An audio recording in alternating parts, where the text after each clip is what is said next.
Hello my lovely viewers, আসসালামু আলাইকুম। কেমন আছেন আপনারা সবাই? আশা করছি আল্লাহর অশেষ মেহেরবানিতে আপনারা সবাই ভালো আছেন। আমরাও আলহামদুলিল্লাহ অনেক ভালো আছি। তো এই যে আমার আম্মুর ফুলের গাছ, এগুলো আমাদের ছাদে এগুলো রাখা।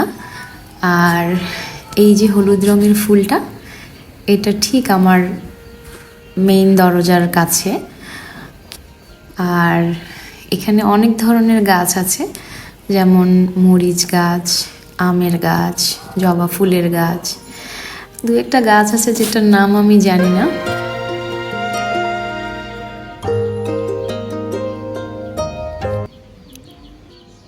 আর এই যে আমার মায়ের স্বাদের মুরগি, এই মুরগিগুলো কিন্তু ডিম দেয়। হ্যাঁ, তো আমার বাচ্চারা এই পালা মুরগির ডিম ওরা খায়। আর এই তো, আমি আসলে এখানে অনেক গাছের নাম বলতেও পারি না। আর আম্মুর আগে অনেক গাছ ছিল যেগুলো এখন আর নেই সেভাবে। এই তো সকালে আমি আজকে যে সমস্ত নাস্তাগুলো রেডি করেছি ওগুলোর আর তেমন করে শ্যুট করিনি। তো আমি পরোটা ভেজেছি, রুটি ভেজেছি, আর হচ্ছে নুডলস করেছি আমার মেয়ের জন্য। তো আর আমার হাজব্যান্ডের জন্য ডিম পোস্ট করতে হয়েছে। আর ছেলের জন্য আজকে আমি পায়েস রান্না করেছি। তো ওর পায়েসটা হয় কি রকম, আমি পোলার চালটা জাস্ট সিদ্ধ করে রাখি, পরে ওটাতে চিনি আর পাউডার মিল্ক অ্যাড করে দেন ওকে দেওয়া হয়। আর এই যে আজকে আমি একটা জিনিস ট্রাই করেছি, এক হাত দিয়ে ডিম কিভাবে হচ্ছে ভাঙতে হয়। তো এটা আমি আসলে রেস্টুরেন্টে দেখেছিলাম, একটু মন চাইলো ট্রাই করতে। আর ট্রাইপড দিয়ে ভিডিও না ধারণ করে হাত দিয়ে ধরে একটু চেষ্টা করলাম, তো দুইটাই একসাথে যাই হোক করতে পেরেছি আমি ফাইনালি। এবং কোনো ডিমের খোসাও পড়েনি, ইউ ক্যান সি। তো এই তো আমার এই ফ্রাইং প্যানটা আসলে একটু বড়, ডিম পোস্ট করার জন্য বেস্ট না। তো এই তো একটু বৃষ্টি হয়েছিল অফিসে যাওয়ার সময়, তো বাস থেকে সেইটাই কিছুটা আমি ক্যাপচার করে নিয়েছি। আর এই তো অফিসে যাচ্ছি, এটা যাওয়ার সময়কার অংশ। তো এরপরে আর তেমন কিছু আমি শ্যুট করতে পারিনি। আর এই তো অফিস থেকে ফেরার পর আজকে একটু আমি বাসায় পেঁয়াজু করার চেষ্টা করেছি বলতে সব কিছু তো নেই এখানে। এই যে ধনেপাতা নেই, তো ধনেপাতা ছাড়া আমার কাছে পেঁয়াজু বেশি একটা টেস্টি লাগে না। আর আমার কাছে সবচেয়ে বেশি ভালো লাগে ডালটা যদি একটু মানে পুরোপুরি মিহি না হয়, কিন্তু এখানে আমার ডালটা একদম পুরো মিহি হয়ে গিয়েছে, যেহেতু আমি ব্লেন্ডার দিয়ে ব্লেন্ড করে নিয়েছি, কিছুই করার নাই। তো এদিক দিয়ে আমি ঢ্যাঁড়স দিয়ে আলু দিয়ে মাছ রান্না করেছি, ইলিশ মাছ রান্না করেছি। তো আমি আসলে এভাবে এর আগে খেয়েছিলাম কোথাও একটা, তবে আমার মনে নাই কে আমাকে খাইয়েছিল। আমি তো ডেফিনেটলি রান্না করি নাই। তো যাই হোক, সেই খাবারটার কথা মনে পড়াতেই কিন্তু আমি এভাবে রান্না করেছি। আমরা কিন্তু ইউজুয়ালি আমাদের হোম ডিস্ট্রিক্ট থেকে এইভাবে কিন্তু খুব একটা রান্না করা হয় না। তো আমার মা বা আমার শাশুড়ি মা, আমি কাউকে এভাবে কুক করতে দেখি নাই। এটা আমি খেয়ে এসেছিলাম কোথাও থেকে, আমার ঠিক মনে পড়ছে না। তো মন চাইলো এভাবে একটু করতে, তো করলাম এবং আলহামদুলিল্লাহ খুবই টেস্টি হয়েছে। বাচ্চারাও খুব পছন্দ করেছে, যেহেতু ওরা খুব ঢ্যাঁড়স পছন্দ করে, ওদের জন্য আলাদা করে ঢ্যাঁড়স ভাজি করতে হলো না। আমার বাসায় কিন্তু ঢ্যাঁড়সের আইটেম থাকবেই, ঢ্যাঁড়স অথবা পুঁই শাক, যেহেতু এটা একটু পিচ্ছিল টাইপের হয়, বাচ্চাদের খাওয়াতে সহজ হয়। এটা এক প্রকারের নিনজা টেকনিক বলতে পারেন। তো এই তো ছোট্ট একটা টিপস কিন্তু দিয়ে দিলাম বাচ্চাদেরকে খাওয়ানোর। তো এটার মধ্যে আমি ধনেপাতা অ্যাড করিনি, কারণ আমি কখনো ইলিশ মাছে ধনেপাতা পছন্দ করি না। তবে ইলিশের যে লেজ, সেই ভর্তাটা যখন করি সেক্ষেত্রে কিন্তু তখন আমি অবশ্যই একটু ধনেপাতা অ্যাড করি। আর এই তো এপাশে আমি ভাতটাও করে নিচ্ছি। আমার আম্মু কিন্তু ইলিশ মাছের আইটেম যে রান্না করে তখন কিন্তু আমার আম্মুও কোনো ধনেপাতা অ্যাড করে না।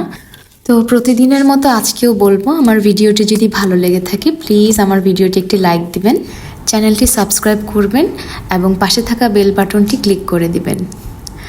এই তো কথার ফাঁকে ফাঁকে কফিও খেয়ে নিচ্ছি। আর আমার ভিডিওটি যদি কোথাও কোনো খারাপ লেগে থাকে বা কোনো সাজেশন থাকে অবশ্যই কমেন্ট করে জানাবেন, এবং যদি ভালো লেগে থাকে সেটিও কমেন্ট করে জানাতে ভুলবেন না। আজকে দারাজ থেকে কিন্তু একটা পার্সেল এসেছে, তো খুব সিম্পল কিছু জিনিস এসছে। বেসিক্যালি আমার মেয়ের জন্য একটা ন্যানো টেপ আমি অর্ডার করেছিলাম, যেটা ও অনেক দিন ধরেই আমার কাছে চাচ্ছিল। তো এই যে এটা হচ্ছে ওয়াশরুমে টুথব্রাশ হোল্ডার। আমি আসলে ক্যামেরাটা ঠিকমতো ধরতে পারিনি, এই জন্য ভিডিওটা ঠিকমতো আসেনি। তো যাই হোক, কোয়ালিটি মোটামুটি ভালোই, খুব একটা খারাপ নয়। এটার প্রাইস নিয়েছে অ্যারাউন্ড 200-এর মতো, কত 174 মেবি। তো দুইটা হচ্ছে ওরা হোল্ডার দিয়েছে, আর এই যে সেই ন্যানোটেপ যেটার জন্য আদার্স জিনিসগুলো আমি আর কি অর্ডার করেছিলাম। তো ন্যানোটেপ এখনও পর্যন্ত আমি ইউজ করিনি, খুলিনি, কারণ হচ্ছে ওর এখন এক্সাম চলছে। তো এটা যদি এখন ওকে দিই তাহলে ও পড়াশুনো রেখে দেখা যাবে সারাদিন এগুলো নিয়েই পড়ে থাকবে।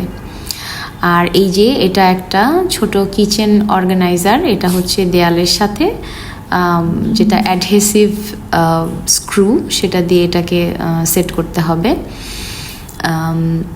আর এই যে এখন যেটা হচ্ছে আমি আনর্যাপ করব, এটা হচ্ছে আমার নিজের জন্য।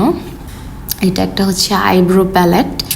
তো আমি এ পর্যন্ত যে কটা আইব্রো প্যালেট ইউজ করেছি, তো সবগুলোই গিফটের ছিল।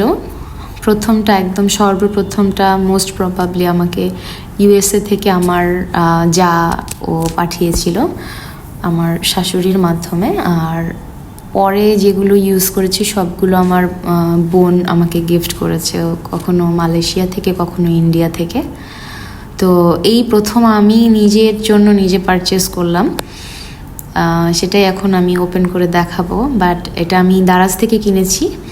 এটা কিন্তু একটা চায়না প্রোডাক্ট, আর প্রোডাক্টটা আমি আসলে পেয়ে কি বলবো, আমি ভাবতেই পারিনি এত ভালো একটা প্রোডাক্ট এই প্রাইসে আমি দারাজ থেকে তাও পাবো। দারাজ থেকে শপিং করার এক্সপিরিয়েন্স আমার খুবই খারাপ। আমি এ পর্যন্ত যা পারচেস করেছি এখান থেকে বেশিরভাগ জিনিসই আমার মানে মন মতো হয়নি। দেখেছি একরকম, পেয়েছি আরেক রকম। তারপরও আমি আসলে অনলাইন কিন্তু পারচেস করি, টুকটাক প্রায়ই অনলাইন থেকে আমার পারচেস করা হয়।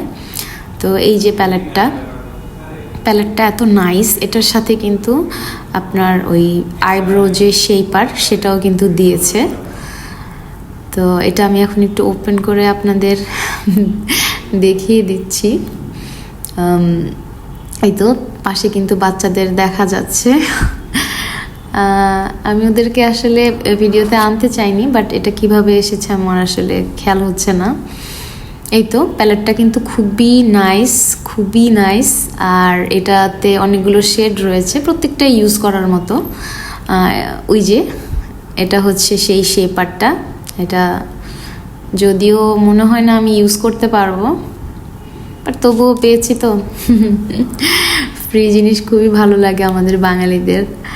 যাই হোক, এটা আসলে আমি এটার সাথে যেটা পাবো এটা কিন্তু মেনশন করা ছিল না, এই জন্য আমি একটু এক্সাইটেড। তো আজকের মতো ভিডিওটা এই পর্যন্তই।